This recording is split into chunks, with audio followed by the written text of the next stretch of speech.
ನಮಸ್ಕಾರ, ನೀವು ನೋಡ್ತಿರೋದು news 88 Gadag. Slum ಪ್ರದೇಶದ ಮಕ್ಕಳಿಗೆ ಪಲ್ಸ್ ಪೋಲಿಯೋ ಲಸಿಕೆ. ಜಯ ಕರ್ನಾಟಕ ಜನಪರ ವೇದಿಕೆಯ ಸಮಾಜಮುಖಿ ಕಾರ್ಯ ಆನೇಕಲ್ ತಾಲೂಕಿನ ವಿವಿಧ ಸ್ಲಂ ಪ್ರದೇಶಗಳಲ್ಲಿ ವಾಸಿಸುತ್ತಿರುವ 5 ವರ್ಷದೊಳಗಿನ ಮಕ್ಕಳನ್ನ ಗುರುತಿಸಿ ಜಯ ಕರ್ನಾಟಕ ಜನಪರ ವೇದಿಕೆಯ ಬೆಂಗಳೂರು ಜಿಲ್ಲಾ ಮಹಿಳಾ ಘಟಕದ ಅಧ್ಯಕ್ಷೆ ಶ್ರೀಮತಿ ಸುನಂದಾ ರೆಡ್ಡಿ ಅವರ ಅಧ್ಯಕ್ಷತೆಯಲ್ಲಿ ಪಲ್ಸ್ ಪೋಲಿಯೋ ಲಸಿಕಾ ಕಾರ್ಯಕ್ರಮ ಯಶಸ್ವಿಯಾಗಿ ನಡೆಸಲಾಯಿತು.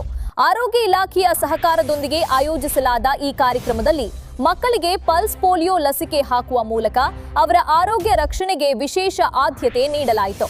ಯಾವುದೇ ಮಗು ಲಸಿಕೆಯಿಂದ ವಂಚಿತವಾಗಬಾರದು ಎಂಬ ಉದ್ದೇಶದಿಂದ ಸ್ಲಂ ಪ್ರದೇಶಗಳಿಗೆ ಭೇಟಿ ನೀಡಿ ಮಕ್ಕಳನ್ನ ಗುರುತಿಸಿ ಲಸಿಕೆ ನೀಡಲಾಯಿತು.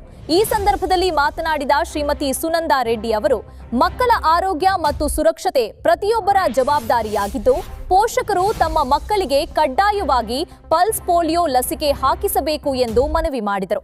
ಕಾರ್ಯಕ್ರಮದಲ್ಲಿ ಆರೋಗ್ಯ ಇಲಾಖೆಯ ಸಿಬ್ಬಂದಿ, ಆಶಾ ಕಾರ್ಯಕರ್ತೆಯರು, ಜಯ ಕರ್ನಾಟಕ ಜನಪರ ವೇದಿಕೆಯ ಪದಾಧಿಕಾರಿಗಳು ಹಾಗೂ ಸ್ಥಳೀಯ ಸಾರ್ವಜನಿಕರು ಉಪಸ್ಥಿತರಿದ್ದು ಕಾರ್ಯಕ್ರಮದ ಯಶಸ್ಸಿಗೆ ಸಹಕರಿಸಿದರು. ವರದಿ ಇಮಾಮ್ ಸಾಬಾ ಸೊರಟೂರ ನ್ಯೂಸ್ 88 ಗದಗ.